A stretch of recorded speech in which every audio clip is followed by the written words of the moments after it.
Hi guys, welcome back to my channel.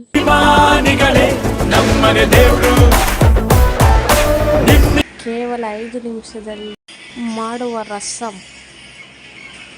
ಮೆಣಸು ಮತ್ತು ಜೀರಿಗೆನ ಹುರ್ಕೊತಾ ಇದ್ದೀನಿ. ಸ್ವಲ್ಪ ಬ್ಲ್ಯಾಕ್ ಆಗಬೇಕು. ಆದಮೇಲೆ ಮಿಕ್ಸಿ ಜಾರಿಗೆ ಹಾಕ್ಕೊತಾ ಇದ್ದೀನಿ. ಈರುಳ್ಳಿ ಮತ್ತು ಬೆಳ್ಳುಳ್ಳಿ ಮೆಣಸಿನ್ಕಾಯಿ ಫ್ರೈ ಮಾಡ್ಕೊತಾ ಇದ್ದೀನಿ. ಆಮೇಲೆ ಟೊಮಾಟೊ ಹಾಕಿ ಈ ರೀತಿ ಫ್ರೈ ಮಾಡ್ಕೊಂಡಾದ್ಮೇಲೆ ಕುದೀತಿದೆ. ಈಗ ರುಬ್ಬಿರೋ ಮಸಾಲೆ ಹಾಕ್ತಾಯಿದ್ದೀನಿ ನೋಡಿ. ಫ್ರೈ ಮಾಡ್ಕೊತಾ ಇದ್ದೀನಿ.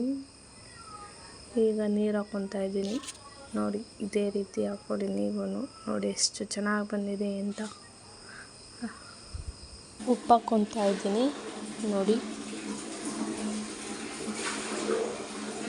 ನೆನೆಸಿಟ್ಟು ಹುಣಸೆಹಣ್ಣು ಹಾಕ್ಕೊತಾ ಇದ್ದೀನಿ ನೋಡಿ.